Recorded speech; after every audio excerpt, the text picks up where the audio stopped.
قرآننا يروي الفضائل قصة من وحيها عبر حوت معناها وكذا بهادي نبينا قد سطرت قصص روائعها يشع سناها.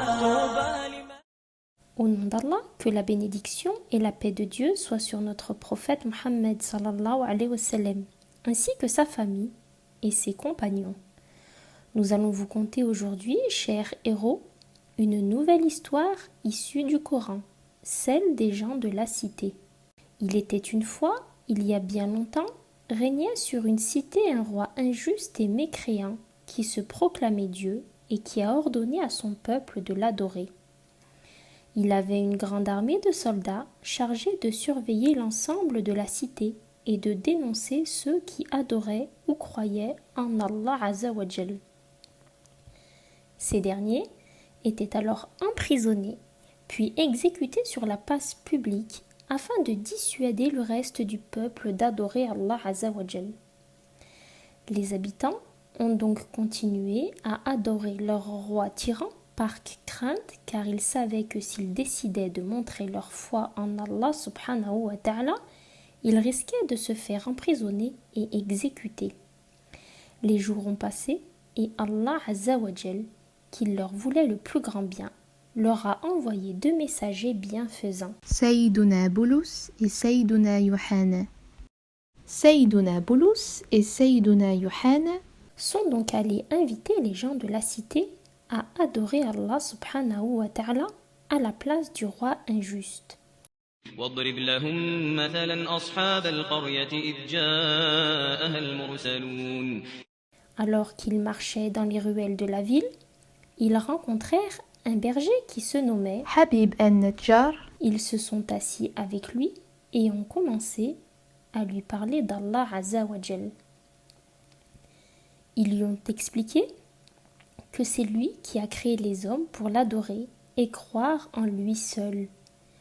Ils ont réussi à convaincre Habib al-Najjar, qui a donc décidé de les accompagner afin d'inviter les gens à adorer Allah Azza wa Jal. Les messagers lui ont révélé qu'il pouvait accomplir un miracle. Il avait le don de guérir les malades. Les a donc alors amenés à son fils, atteint de folie. On passait leurs mains sur la tête du garçon qui s'est levé, guéri. Les habitants ont pris la guérison du garçon de Habib al-Najjar grâce à ces 2 hommes sans se douter qu'ils étaient des prophètes. La nouvelle s'est répandue dans toute la cité et les citadins se sont alors mis à leur rendre visite pour se faire soigner. De nombreuses personnes ont pu guérir par la grâce d'Allah Azza wa Jal.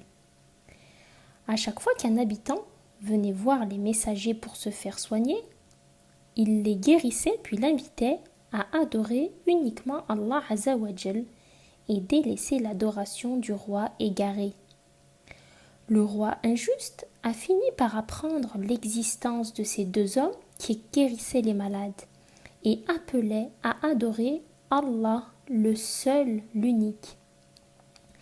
Il a envoyé ses soldats pour les ramener à lui. Debout, face à lui, il leur a demandé de se prosterner, ce qu'ils refusèrent de faire. Le roi dit : « Pourquoi refusez-vous de vous prosterner devant moi ?» Bulus et Yohana ont répondu : « Nous nous prosternons uniquement devant Allah et nous n'adorons que lui. » Le roi leur dit alors : « Je suis Dieu et il n'existe pas dans l'univers autre Dieu que moi. » Les messagers ont rétorqué : « Vous n'êtes qu'un faible serviteur et Allah est celui qui a créé les cieux et la terre. » Le roi a ordonné à ses soldats : « Jetez-les en prison en attendant le jour de leur exécution. » Malgré leur emprisonnement, Bulus et Yohana ont continué à inviter à l'adoration d'Allah Azza wa Jal. Les citadins ont appris ce qui était arrivé aux 2 messagers, mais ont décidé de ne rien faire par mécréance. Ils ont continué à adorer le roi injuste au lieu d'Allah Azza wa Jal. Allah a alors décidé de leur envoyer un troisième messager qui se nommait شمر عليه السلام. Ce dernier est allé inviter les habitants à adorer Allah Azza wa Jal. Il a été accueilli par حبيب النجار qui était croyant grâce au messager qui lui dit « Méfie-toi des gens de cette cité, ce sont des traîtres et des imposteurs. » Quand ils ont appris ce qui était arrivé aux deux messagers, ils n'ont rien fait. Et prends garde à ce roi tyrannique, car il est injuste et mécréant. شمر عليه السلام Décida de se faire passer pour un homme riche afin de pouvoir faire connaissance avec certains ministres et se rapprocher du roi. Cela lui a permis de devenir l'ami du roi, sans que ce dernier ne sache qu'il était un messager d'Allah Azza wa Jal. Le roi l'aimait beaucoup. Il lui confiait tous ses secrets. Il lui racontait sa vie dans le moindre détail. Un jour, le roi lui a raconté l'histoire des deux messagers et l'ordre qu'il avait donné de les emprisonner en attendant de les exécuter lorsqu'il avait appris qu'ils appelaient à adorer Allah Azza wa Jal. شمر عليه السلام Lui a dit « Que pensez-vous de convoquer ces deux hommes et de me laisser leur parler en votre présence pour déterminer s'ils disent vrai ?»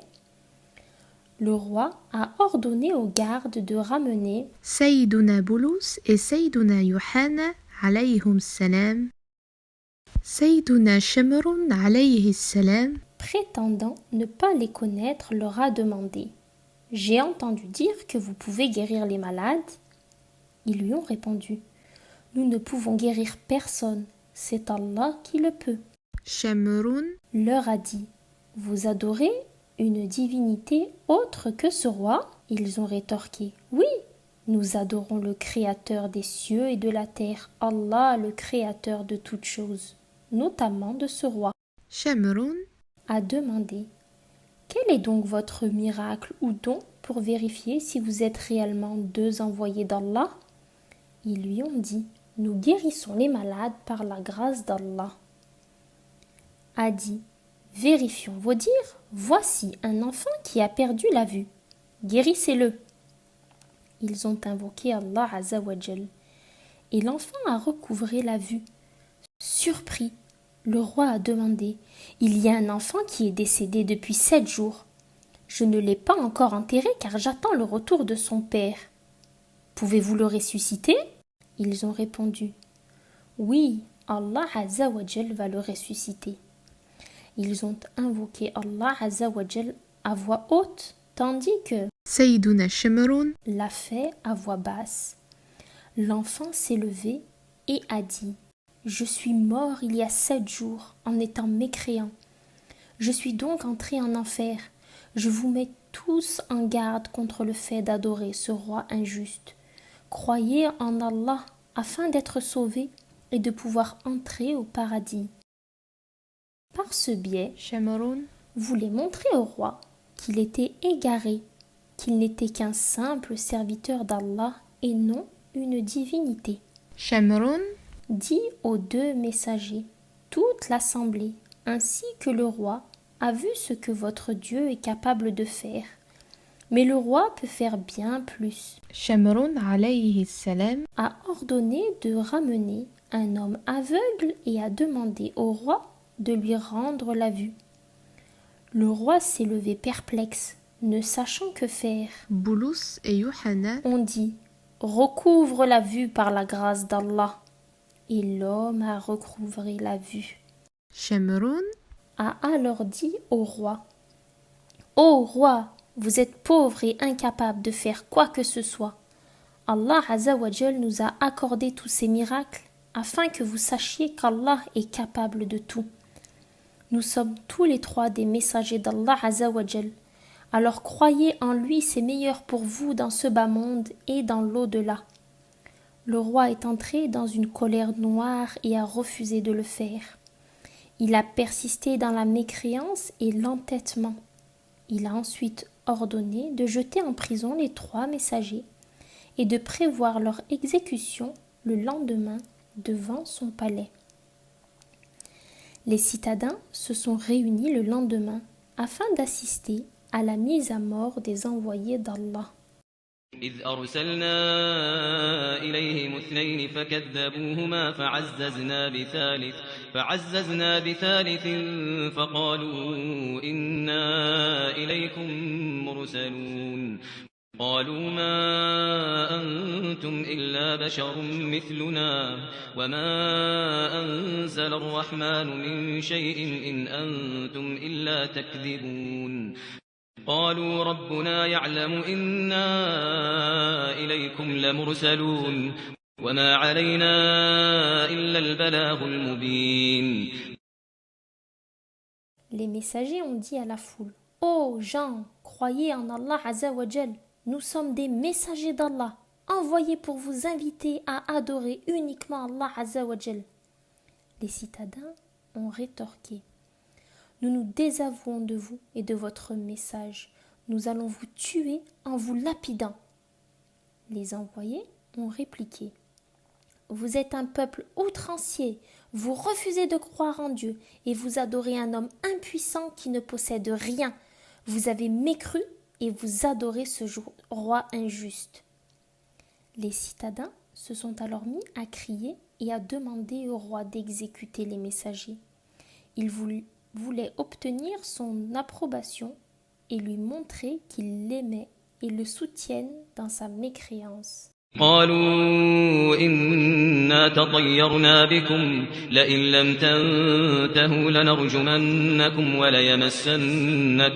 وليمسنكم منا عذاب أليم قالوا طائركم معكم أئن ذكرتم بل أنتم قوم مسرفون.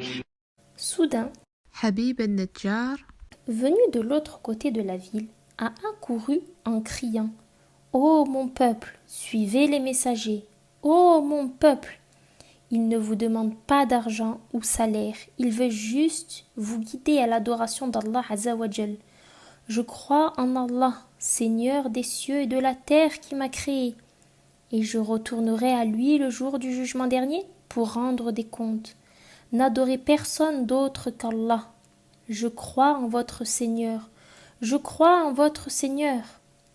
Il a regardé les messagers et leur a dit: Écoutez mes paroles afin de témoigner en ma faveur le jour du jugement dernier. Soyez témoins du fait que je crois en Allah, le seul et unique, et que je vous ai suivi. Suite à cela, les citadins se sont jetés sur lui et l'ont mis à mort. Après la mort, Dal Habib Allah Azza wa Jal lui a dit: Rentre au paradis avec les martyrs en récompense pour la pureté de ta foi. En entrant au paradis, il a trouvé tout ce qu'Allah Azza wa Jal lui avait accordé pour sa foi et sa patience. Il a alors souhaité que son peuple puisse voir tout ceci. Allah avait effacé tous ses péchés et l'avait honoré. وجاء من أقصى المدينة رجل يسعى قال يا قوم اتبعوا المرسلين اتبعوا من لا يسألكم أجرا وهم مهتدون وما لي لا أعبد الذي فطرني وإليه ترجعون أأتخذ من دونه آلهة إن يردني الرحمن بضر لا تغن عني شفاعتهم شيئا ولا ينقذون إني إذا لفي ضلال مبين إني آمنت بربكم فاسمعون قيل ادخل الجنة قال يا ليت قومي يعلمون بما غفر لي ربي وجعلني من المكرمين. Quant aux citadins, un cri de l'ange Gabriel les a anéantis.